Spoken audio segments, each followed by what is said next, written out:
শিক্ষা দপ্তরে ডেপুটেশন প্রদান করল all Tripura DEd unemployed special educators.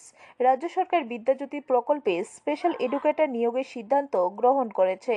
তাই স্পেশাল এডুকেটর নিয়োগের ক্ষেত্রে স্পেশাল বিএডদের পাশাপাশি স্পেশাল ডিএড করা বেকারদের সমান অগ্রাধিকার প্রদানের দাবিতে এই ডেপুটেশন প্রদান করা হয়। বুধবার all Tripura DEd unemployed special এডুকেটরসের পক্ষ থেকে এক প্রতিনিধি দল শিক্ষা ভবনে গিয়ে শিক্ষা দপ্তরের অধিকর্তার নিকট ডেপুটেশন প্রদান করে। সংগঠনের এক সদস্য সংবাদ মাধ্যমের মুখোমুখি হয়ে তাদের দাবির বিষয়ে তুলে ধরেন। আমরা আনএমপ্লয়েড স্পেশাল এডুকেটর আমরা এখানে আজ ডাইরেক্টর স্যারের কাছে এসেছিলাম ডেপুটেশন দেওয়ার জন্য। বারংবার আমরা অনেকবারই এসেছিলাম, কিন্তু কোনো না কোনো কারণবশত ওরা আমাদেরকে ফিরিয়ে দেয়। তারপর ওদের কাছে আমরা অনুরোধ রাখি যে আমাদের যেন বিএড স্পেশালদের সাথে আমাদেরও যাতে অগ্রাধিকার দেওয়া হয় পরীক্ষায় বসানোর জন্য।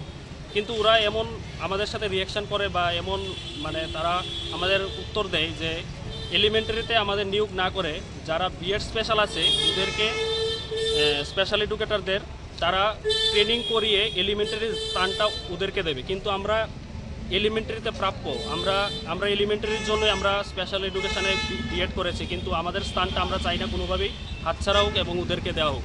ব্যুরো রিপোর্ট, খবর ত্রিপুরা।